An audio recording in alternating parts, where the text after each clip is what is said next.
India Legal presents Courts Roundup.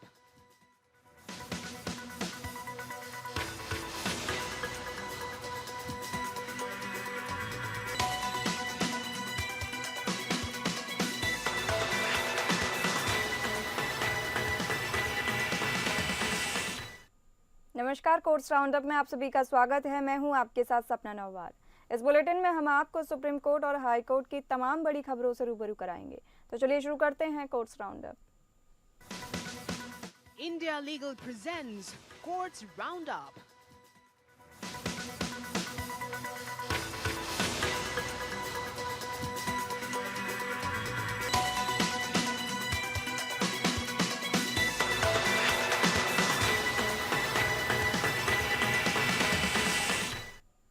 जिला न्यायाधीश के पदों पर कार्यरत न्यायिक अधिकारियों की पदोन्नति के लिए कोटा होना चाहिए या नहीं, इस मुद्दे पर सुनवाई करते हुए सुप्रीम कोर्ट ने बुधवार को कहा कि वह नियुक्तियां करने में हाई कोर्ट की विवेकाधिकार शक्तियों को छीनने का कोई निर्देश जारी नहीं करेगा।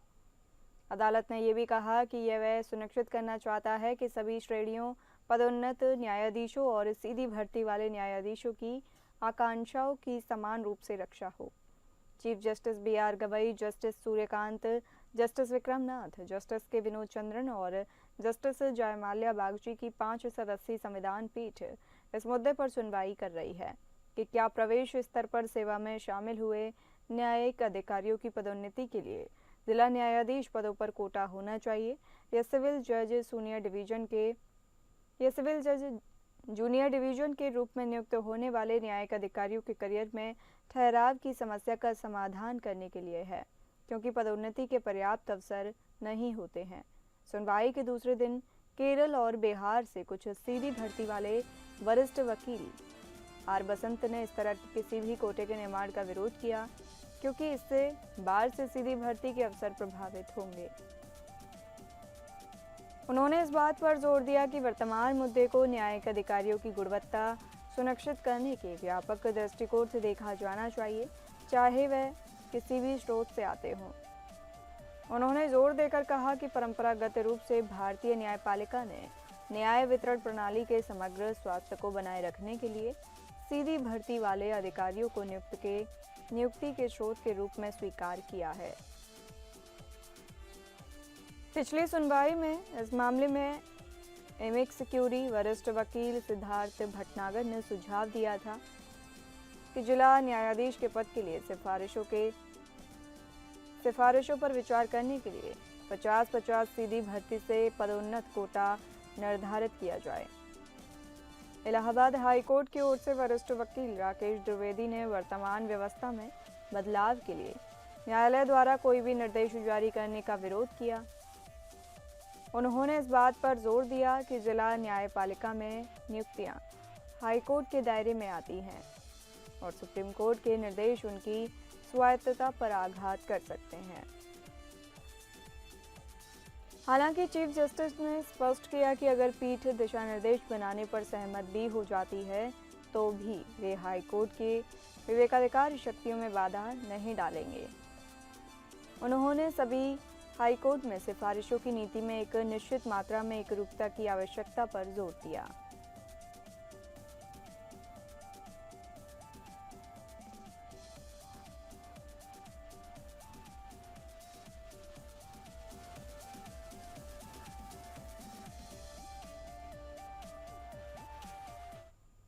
दो 2020 के दिल्ली दंगों की साजिश के मामले में आरोपी उमर खालिद, शर्जिल इमाम, मिरान हैदर, गुलफीजा फातिमा और अन्य को जमानत देने का विरोध करते हुए दिल्ली पुलिस ने सुप्रीम कोर्ट में हलफनामा दाखिल किया है।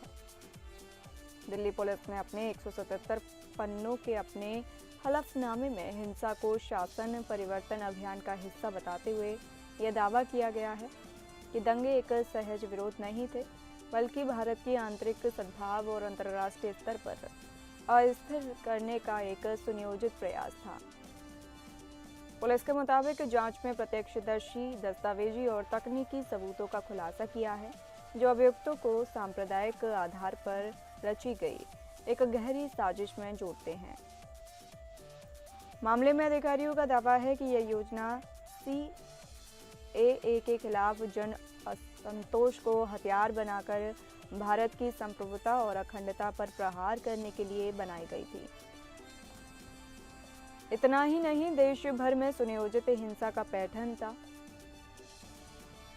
क्योंकि उत्तर प्रदेश, असम, पश्चिम बंगाल, केरल, कर्नाटक सहित कई राज्यों में हिंसा का यही पैटर्न दोहराया गया। दिल्ली पुलिस ने कोर्ट को बताया कि उमर खालिद, शर्जील आदि सहित अभियुक्तों द्वारा प्रक्रियाओं का दुरुपयोग और जानबूझकर देरी की। दिल्ली पुलिस का कहना है कि उमर खालिद और दूसरे आरोपियों के खिलाफ पुख्ता सबूत हैं। उन्हें जमानत नहीं मिलनी चाहिए, क्योंकि इन लोगों ने देश में सिस्टमैटिक तरीके से दंगे भड़काने की साजिश में शामिल थे। इन लोगों पर अंतर्राष्ट्रीय साजिश का आरोप है, क्योंकि यह सब डोनाल्ड ट्रंप के भारत दौरे के दौरान दंगे करवाना चाहते थे, ताकि भारत की छवि खराब हो। इसका मकसद था कि भारत को वैश्विक स्तर पर बदनाम करना। पुलिस ने बताया, चैट्स में अमेरिकी राष्ट्रपति डोनाल्ड ट्रंप का जिक्र दिखाता है कि साजिश अंतर्राष्ट्रीय नैरेटिव बनाने की थी। दिल्ली पुलिस का कहना है कि यह हिंसा पहले से प्लान की गई थी। इसमें 53 लोगों की मौत हुई। यूएपीए के तहत जेल ही नियम। दिल्ली पुलिस ने कहा कि ऐसे मामलों में जमानत नहीं, जेल ही नियम है। दिल्ली पुलिस का कहना है कि ट्रायल में देरी खुद आरोपी कर रहे हैं, बार बार बहाने बनाकर सुनवाई टाल रहे हैं। 207 सीआरपीसी की कार्रवाई में 39 तारीखें लगी। पुलिस का दावा है कि आरोपियों ने जानबूझकर केस की फाइलें लेने में देर की। दिल्ली पुलिस ने सुप्रीम कोर्ट को बताया कि दिल्ली हाई कोर्ट ने भी अपने फैसले में माना कि ट्रायल में देरी आरोपियों की वजह से हो रही है।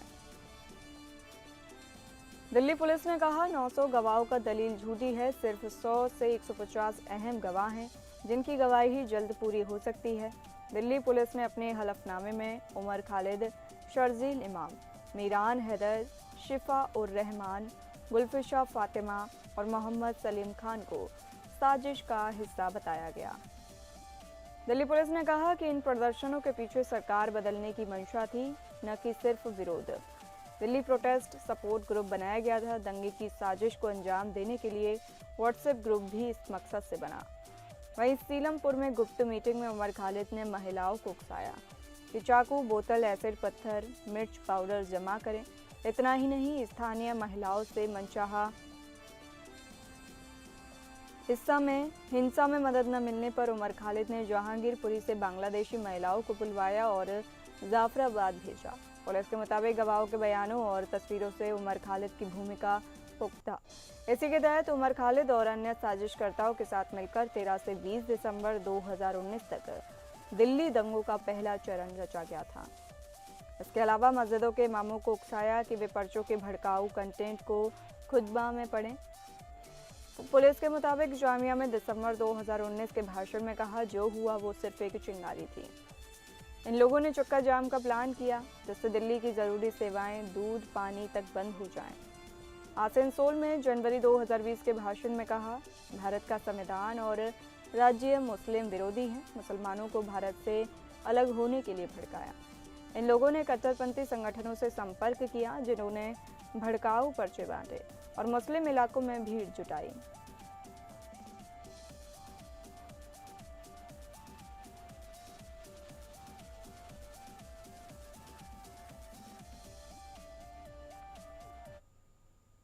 पीड़ित परिवार द्वारा पक्षपात की आशंका जताए जाने पर सुप्रीम कोर्ट ने कार्यरत न्यायिक मजिस्ट्रेट से जुड़े हिट एंड रन मामले की सुनवाई पंजाब से दिल्ली ट्रांसफर की।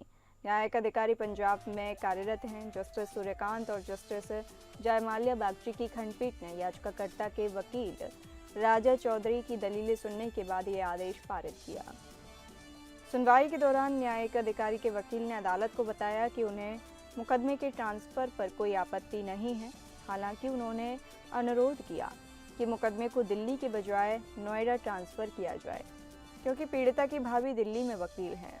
ऐसे में न्यायिक अधिकारी को विरोध का सामना करना पड़ सकता है।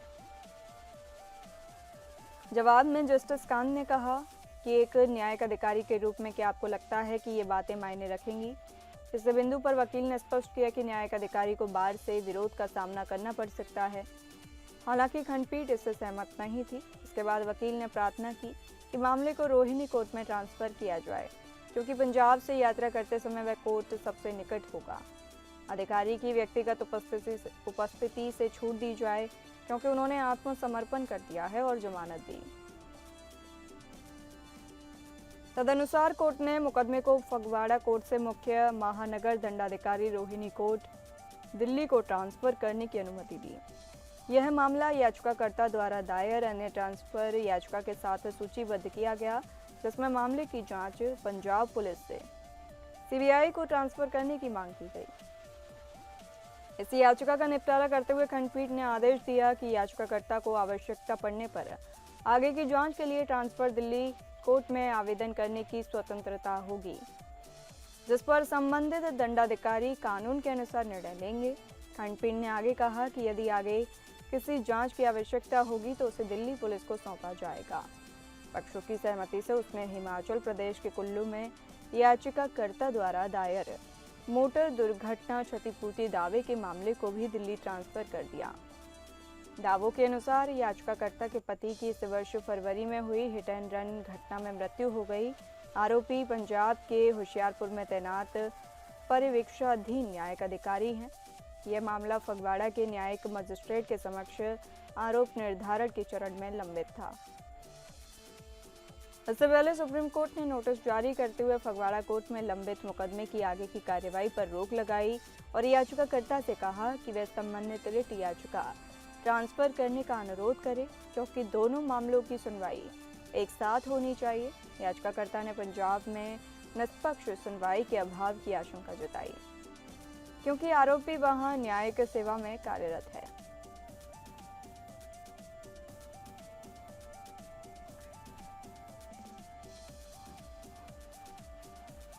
पर कथित अवैध निर्माण के नियमितीकरण से संबंधित मामले की सुनवाई करते हुए सुप्रीम कोर्ट ने इस बात पर चिंता जताई कि दस्ती सहित नोटिस दिए जाने के बावजूद पक्षकारों ने उपस्थित न होने का फैसला क्यों किया। इसने जबलपुर नगर निगम आयुक्त को अगली सुनवाई में उपस्थित होकर यह स्पष्टीकरण देने का आदेश दिया कि नोटिस दिए जाने के बावजूद कोई अधिकारी क्यों नियुक्त नहीं किया गया। न्यायालय ने याचिकाकर्ता के वकील से दस्ती सहित नोटिस जारी होने के बावजूद 2 अन्य प्रतिवादियों को नोटिस न देने पर भी सवाल किया। न्यायालय ने मौखिक रूप से टिप्पणी की कि यदि पक्षकार अपने मामले के बारे में स्पष्ट नहीं है तो न्यायालय को इस पर ध्यान नहीं देना चाहिए। जस्टिस जेबी पार्दीवाला और जस्टिस केवी विश्वनाथन की खंडपीठ ने आदेश पारित किया। हमारे दिनांकित आदेश में यह स्पष्ट रूप से कहा गया। हमने यह स्पष्ट किया कि प्रतिवादी नंबर 3 और 4 एक जिम्मेदार अधिकारी को आवश्यक अभिलेखों के साथ आज हमारे समक्ष व्यक्तिगत रूप से उपस्थित रहने के लिए नियुक्त करेंगे। हमें सूचित किया जाता है कि प्रतिवादी नंबर 3 और 4 को 24 अक्टूबर 2024 को विधिवत रूप से तामील किया गया। हालांकि आज निर्देश अनुसार कोई भी उपस्थित नहीं हुआ। हम आयुक्त नगर निगम जबलपुर को अगली सुनवाई पर अभिलेखों के साथ व्यक्तिगत रूप से उपस्थित होने का निर्देश देते हैं। आयुक्त को यह स्पष्टीकरण देना होगा कि हमारे आदेश का पालन क्यों नहीं किया गया। न्यायालय को यह भी बताया गया कि याचिकाकर्ता ने अभी तक प्रतिवादी नंबर 1 और 2 निजी प्रतिवादियों को तामील नहीं कराई। जस्टिस पार्दीवाला ने मौखिक रूप से टिप्पणी की कि वकील प्रतिवादियों को नोटिस न देकर लापरवाह रहे हैं। उन्होंने प्रतिवादी के वकील से ये भी कहा कि वे सुनिश्चित करें कि आयुक्त व्यक्तिगत रूप से उचित स्पष्टीकरण के साथ उपस्थित हों। अपने आयुक्त को यहां आने के लिए कहें और उन्हें यह बताना होगा कि उन्होंने एक जिम्मेदार अधिकारी को क्यों नहीं नियुक्त किया है। उन्हें रिकॉर्ड के साथ यहां आना चाहिए। हमने यह स्पष्ट कर दिया है। साथ में 23 सितंबर को न्यायालय ने इस मामले में नोटिस जारी करते हुए निर्देश दिया। हाल ही में एक अन्य खंडपीठ ने एक मामले की सुनवाई करने से इनकार कर दिया, जब उसे बताया गया कि एक चल रहे मामले में अंतरिम आवेदन दायर किया गया और सुप्रीम कोर्ट की रजिस्ट्री द्वारा दूसरे पक्ष को पहले भेजे बिना ही उसे रिकॉर्ड में ले लिया गया।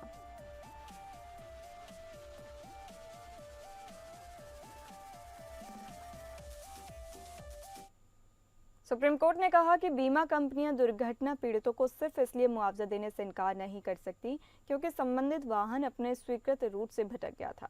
मोटर वाहन बीमा के सामाजिक उद्देश्य पर जोर देते हुए कोर्ट ने कहा कि इस तरह के तकनीकी आधार पर मुआवजा देने से इनकार करना न्याय की भावना के विरुद्ध होगा। जस्टिस संजय करोल और जस्टिस प्रशांत कुमार मिश्रा की खंडपीठ ने वाहन मालिक के नागेंद्र और बीमाकर्ता the new India insurance company limited द्वारा दायर अपीलों को खारिज करते हुए ये टिप्पणियां की। यह मामला एक बस से हुई घातक दुर्घटना से उत्पन्न हुआ, जो दुर्घटना के समय अपने स्वीकृत रूट से भटक गई थी, जहां बीमाकर्ता ने पहले मुआवजा देने और बाद में मालिक से वसूलने के हाईकोर्ट के निर्देश को चुनौती दी। वहीं मालिक ने उससे वसूली की अनुमति देने वाले हाईकोर्ट के आदेश को चुनौती दी। दोनों अपीलों को खारिज करते हुए खंडपीठ ने कहा कि भुगतान करो और वसूलों का निर्देश उचित था, और पीठ ने बीमाकर्ता के इस तर्क को खारिज कर दिया कि रूट परमिट का उल्लंघन उसे दायित्व से मुक्त करता है। साथ ही खंडपीठ ने यह भी कहा कि बीमा पॉलिसी का उपयोग कानून के सख्त दायरे में ही किया जाना चाहिए। खंडपीठ ने आगे कहा, हालांकि जब कोई बीमा कंपनी कोई पॉलिसी लेती है, उसके अनुसरण में प्रीमियम का भुगतान स्वीकार करती है, तो वह कुछ सीमाओं के भीतर ऐसा करने के लिए सहमत होती है। अनुबंध में वे 4 सीमाएं निर्धारित की गई जिनके भीतर ऐसी बीमा पॉलिसी संचालित होगी। यदि ऐसा है तो बीमाकर्ता से किसी तीसरे पक्ष को मुआवजा देने की अपेक्षा करना, जो स्पष्ट रूप से उक्त समझौते की सीमा से बाहर है, अनुचित होगा। इसलिए न्यायालय ने माना कि भुगतान और वसूली का निर्देश पीड़ित को मुआवजा देने की आवश्यकता और बीमाकर्ता के हितों के बीच संतुलन स्थापित करता है।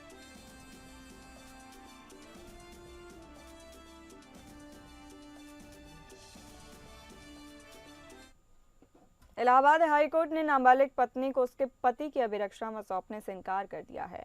कोर्ट ने कहा कि याची की पत्नी को बालिग होने तक बाल सुरक्षा गृह में रखा जाए। बालिग होने पर उसे अपनी मर्जी से जहां चाहे, जिसके साथ चाहे रहने की स्वतंत्रता होगी। कोर्ट ने किशोरी को जब तक राजकीय बाल गृह निर्दरिया बलिया में रखने का निर्देश दिया है। यह आदेश न्यायमूर्ति जे मुनीर एवं न्यायमूर्ति संजीव कुमार ने देवरिया निवासी युवक व उसकी नाबालिग पत्नी की बंदी प्रत्यक्षीकरण याचिका पर दिया है। देवरिया के गौरी बाजार थाने में नाबालिग किशोरी के पिता ने पुत्री के अपहरण, दुष्कर्म और पॉक्सो एक्ट में मुकदमा दर्ज कराया था। आरोपी युवक को पुलिस ने गिरफ्तार किया। वह जमानत पर छूट गया। मेडिकल जांच में किशोरी 29 सप्ताह की गर्भवती पाई गई। उसने अपने बयान में कहा कि वह अपनी मर्जी से युवक से शादी करने के बाद पति पत्नी के रूप में रह रही थी। प्रमाण पत्रों के आधार पर किशोरी के नाबालिग साबित होने पर उसे चाइल्ड वेलफेयर कमेटी के समक्ष पेश किया गया, जहां किशोरी ने अपने परिजनों के साथ जाने से इनकार कर दिया। इस पर कमेटी ने उसे राजकीय बाल गृह बलिया भेज दिया। पति ने हाईकोर्ट में बंदी प्रत्यक्षीकरण याचिका दाखिल कर पत्नी की रिहाई की मांग की। याचिका अधिवक्ता ने दलील दी कि किशोरी अपने माता पिता के साथ नहीं रहना चाहती, उसने पति के साथ रहने की इच्छा जताई है। कोर्ट ने स्कूल रिकॉर्ड के आधार पर पाया कि किशोरी की आयु 15 वर्ष 7 महीने और 13 दिन है। कोर्ट ने कहा कि नाबालिग को उसके पति के साथ रहने की अनुमति देना उसे यौन शोषण के जोखिम में डाल सकता है और यह पॉक्सो एक्ट के तहत नए अपराध का कारण बन सकता है। ऐसे में कोर्ट ने किशोरी को उसके बालिग होने तक बाल गृह में ही रखने का आदेश दिया। कहा कि बालिग होने के बाद बिना किसी शर्त के उसे रिहा किया जाएगा। वह जहां चाहे, जिसके साथ चाहे रहने को स्वतंत्र होगी।